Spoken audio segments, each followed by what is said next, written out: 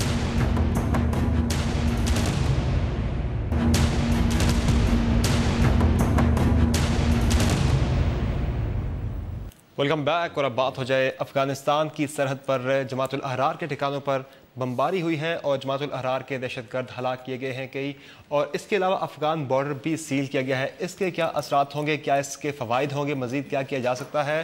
ریاض وزیر صاحب، افغان سرحد پر جو کارروائی ہوئی ہے جماعت الاحرار کے ٹھکانوں پر، سرحد کے اس پر ہوئی یقیناً کارروائی، ٹھکانے موجود تھے 100 200 300 میٹر کے حدود کے اندر.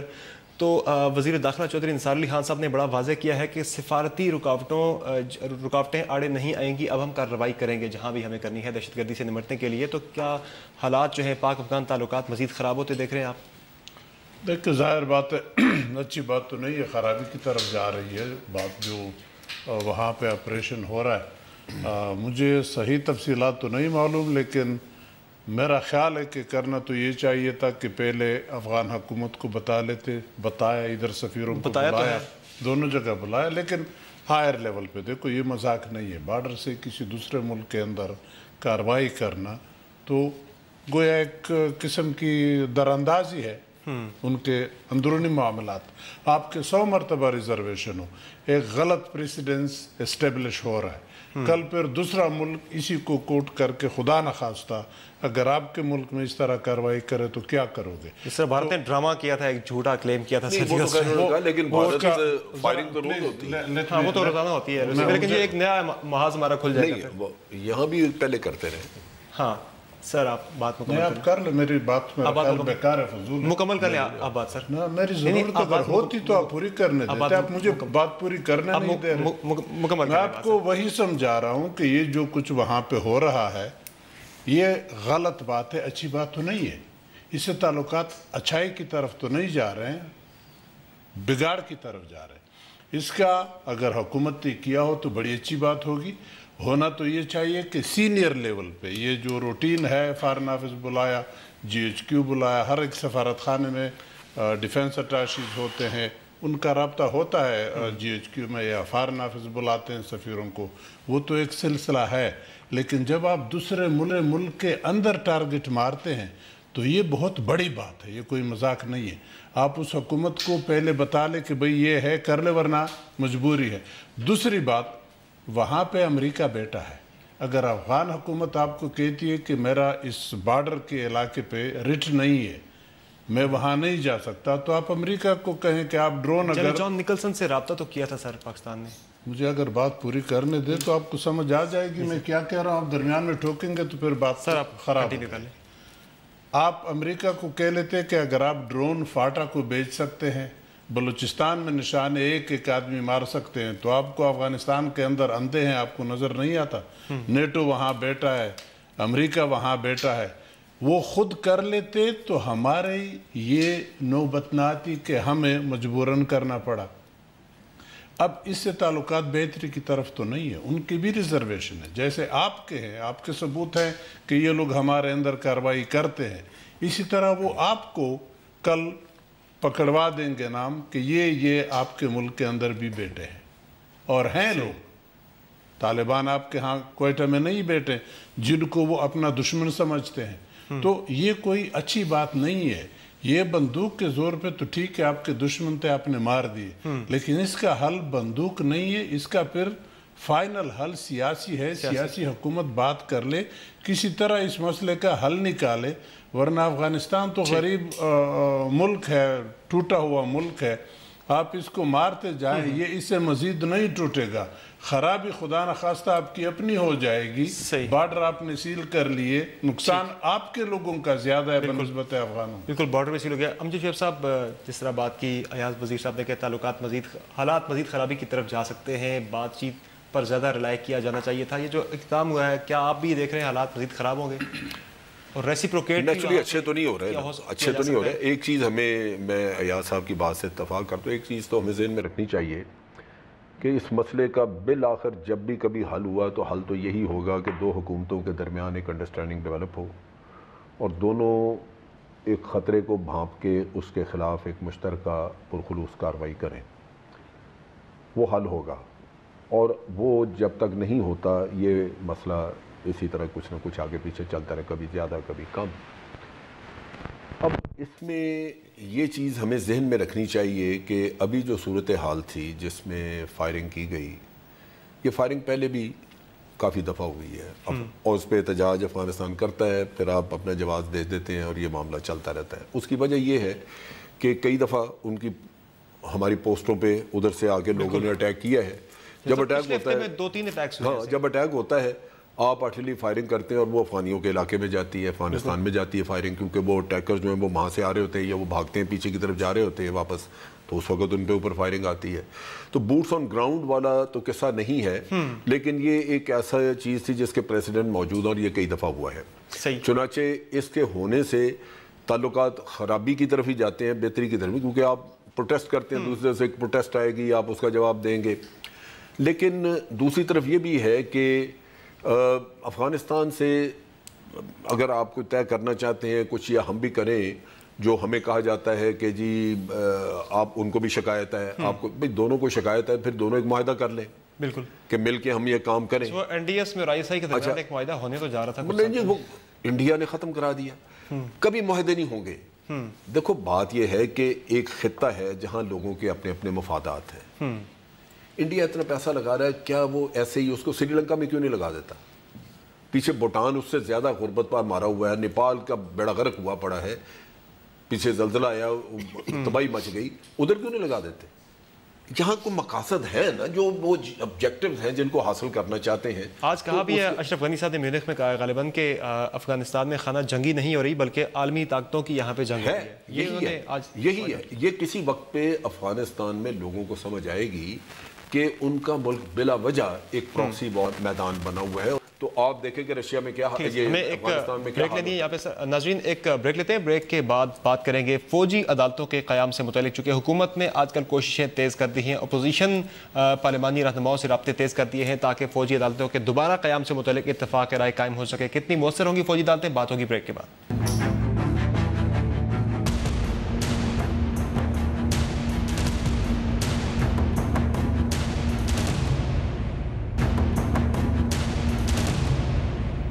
Welcome back. دہشت گردی پر قابو پانے کے لیے حکومت نے ایک مرتبہ پھر فوجی عدالتوں کے قیام میں توسیع کے لیے، فوجی عدالتوں کے دوبارہ قیام کے لیے اتفاق رائے قائم کرنے کے لیے سیاسی جماعتوں سے رابطے تیز کر دیے ہیں۔ عامر رضا صاحب، کتنا افیکٹو ہوں گی فوجی عدالتوں کا دوبارہ قیام؟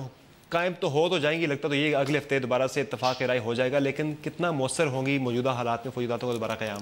دیکھیے اس کے اوپر بڑی ڈبیٹ ہوئی ہے کہ کیا فوجی عدالتوں سے جو ڈیٹرنس کا ایلیمنٹ تھا وہ بنا دہشت گردی کے خلاف۔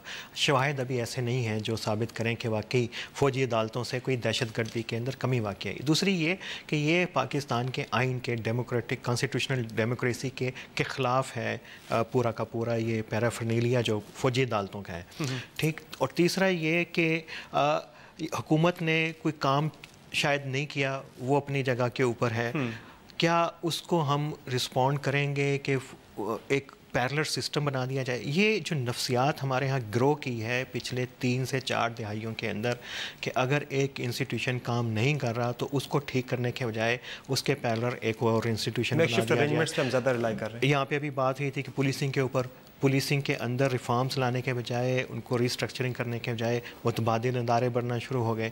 کوئی چیز نہیں ہوتی, آپ کہتے ہیں یہ والا ایک بنا دیں.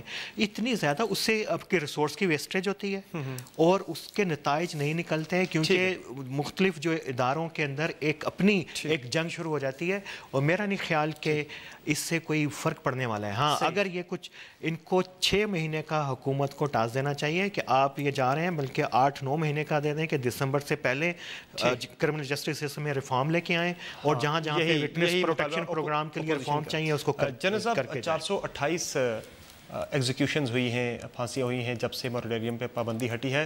ان میں سے دہشت گردی کے صرف 7% کیسز ایسے تھے جن کو دہشت گردی کیسز تھے جنہیں سزائے موت ہوئی. تو آپ صرف کیسے یہ آپ صرف فوجی عدالتوں میں جن کا ٹرائل ہوا آپ ان کو لے لیں, ان میں سے 161 لوگوں کو سزائے موت ہوئی, 12 کی ایگزیکیوٹیو ہوئی, 149 جو وہ اپیلیں کر کے بیٹھے ہوئے ہیں. اب چیز یہ ہے کہ اس شکل میں مطلب رانا درست کہہ رہے ہیں کہ بھئی ہمارا آئین اجازت نہیں دیتا, لیکن اگر آپ نے آئین میں ترمیم کر کے یہ کام کیا ہی کیا ہے تو پھر اس کو اس کی اصل حالت میں رکھیں. اگر آپ اصل حالت میں نہیں رکھ سکتے تو پھر بہتر ہے کہ آپ سول عدالتوں میں جائیں, اور الٹیمیٹلی آپ کا سسٹم چونکہ سول ہی ہے, آپ ہمیشہ کے لیے تو یہ نہیں رکھ سکتے, تو ادھر ریفارمز کرنی چاہیے. وزیر صاحب, یہ تو اقدامات تھے جو کہ حکومت نے اٹھائے, ہم نے ڈسکس کیے. مزید کیا اقدامات آپ سمجھتے ہیں جو کہ حکومت کو ابھی فوری طور پہ اٹھائے جانے چاہیے دہشت گردی کی حالیہ لہر پر قابو پانے کے لیے اور دیر پا بھی ملک میں قیام امن کے لیے؟ دیکھیے, میں تو چھوٹی سی بات کروں گا کہ قوانین آلریڈی موجود ہیں. ہماری پرابلم یہ ہے کہ جس قانون پہ ہم عمل نہیں کر سکتے یا نہیں کرانا چاہتے تو اس کے لیے پھر ترکیب ڈھونڈتے ہیں, کمیٹیاں بناتے ہیں, فوجی عدالتیں بناتے ہیں. عدالتیں ہیں, قوانین ہیں, ان کے اوپر عمل کروا لیجئے گا, کسی اور قانون کی ضرورت نہیں ہے. لیکن جب آپ نہیں کریں گے تو پھر اس طرح دائرے آپ بنواتے جائیں گے اور یہ بڑھتے جائیں گے اور یہ مسئلہ آپ سے کنٹرول نہیں ہوگا. یہ سکویئرلی یہی بتاتا ہے کہ انیفیشنسی ہے. اگر کام صحیح ہر ایک ادارہ, ہر ایک آدمی ذمہ واری کی جگہ پہ جو بیٹھے وہ ٹائم پہ کر لے تو یہ مسئلہ ہوگا ہی نہیں. اگر ہو بھی تو ٹیکل کیا جا سکتا ہے. دیکھیں, حکومت کے پاس بہت سارے ادارے ہوتے ہیں, بہت ساری مشینری ہوتی ہے. حکومت کے ساتھ کوئی بھی ایک گروہ ٹکر نہیں لے سکتا. ٹکر تب لے گا جب وہ حکومت میں انیفیشنسی, کمزوریاں, لوپ ہولز دیکھتے ہیں, پھر انہی کے ذریعے وہ حملے کرتے ہیں, مارتے ہیں. اگر اچھی کوارڈینیشن ہو, دیکھو فوج آپ کی آخری ریزارٹ ہے, آخری طاقت ہے. جب خدا نخواستہ فوج عدالت سے بھی یہ کام نہ ہو سکے پھر کیا کرو؟ وہاں تک جاؤ مت. فوج تب استعمال کرو جب اس کی واقعی ضرورت ہے. اب کوئی کام نہ ہو سکے تو فوج کو بلاؤ, انتخابات نہ ہو سکے فوج کو بلاؤ, عدالت نہ چل سکے فوج. یہ فوج کا کام ہے نہیں, یہ سول اداروں کا کام ہے. سول ادارے ذرا آستین چڑھا دے, اپنا تھوڑا ورزش کر لے اور اپنے حساب کتاب ٹھیک کر لے. صحیح ہے, ٹھیک ہے. امجد شعیب صاحب, شارٹلی کوئی اقدامات آپ سجیسٹ کریں؟ میں ذاتی طور پہ تو اگر آپ اس کی بات کریں عدالتوں کی, وہ تو میں نے بتایا کہ یہ جتنا بھی ہو جلدی سے جلدی ان کو اپنا نظام جو ہے وہ درست کرنا چاہیے کہ پرماننٹ سسٹم کے تحت چلے. لیکن جن کو سزائیں ہوئی ہیں ان کی ایگزیکیوشن فوراً ہونی چاہیے. I can see a serious problem. خدا نخواستہ ان کو چھڑانے کا انتظام ہو گیا. یہ جیلوں کا مسئلہ نہیں ہے, جیسے رانا کہہ رہے تھے نا, سیکورٹی جیلیں آپ 10 بنا دیں, لیکن اگر کہیں کسی نے ہوسٹیج کو رکھ لیا اور آپ کو کہا چھوڑو تو ہو سکتا ہے کہ آپ کو چھوڑنے پڑ جائے. ٹھیک ہے رانا صاحب, بہتر یہ ہے ایک جملے کے اندر کہ اب وزیر اعظم کو فارم منسٹری چھوڑ کے ایک فارم منسٹر رکھنا چاہیے اور انٹیریئر منسٹری اپنے قبضے میں لانی چاہیے اور ایک سیکیورٹی ایمرجنسی نافذ کرنی چاہیے. اور یہ ایک جنگ ہے اور اس کی قیادت کرنی پڑے گی انہیں, اس کے بغیر مسئلہ حل نہیں ہوگا. کیونکہ جن اداروں کے ذمے یہ جنگ ہے دہشت گردی کے لڑنا, وہ اس کے اندر مکمل طور پہ ناکام ہوگا. ہم آہنگی کی بات بھی کی جائے تو جب نیشنل ایکشن پلان جب بنا اور اس وقت تمام سول اداروں میں اور ملٹری میں اور تمام صوبائی حکومتوں میں, تمام سیاسی جماعتوں میں اتفاق رائے تھا. وہ 20 میں سے ایک نقطہ ہے. 19 وہ ہیں جن کے اوپر آپ نے عمل کرنا ہے, توجہ ادھر دیں زیادہ. یہ تو ایک نقطہ ہے. اور اس میں فاٹا ریفارمز کا معاملہ بھی تھا, رکی پڑی ہیں. اور میں اگلے دن ڈسکس کیا نا آپ سے, اس دن کے بعد سے ہم کنوینس میں ہم سب کو کہہ رہے ہیں کہ جی آپ بے شک 5 سال لیں لیکن ان کا صوبہ الگ بنائیں. ایاز جی صاحب, الگ صوبہ بننا چاہیے یا جس چیز میں فاٹا کے لوگوں کا زیادہ فائدہ ہو وہ کرنا چاہیے. اب آپ خود انصاف کر لیں, آپ ایجوکیٹڈ آدمی ہیں, میں آپ کو نہیں پڑھا سکتا کہ آپ کا فائدہ صوبے میں زیادہ ہے یا آپ کسی کے دوسرے کے ساتھ شامل ہونے میں زیادہ فائدہ ہے.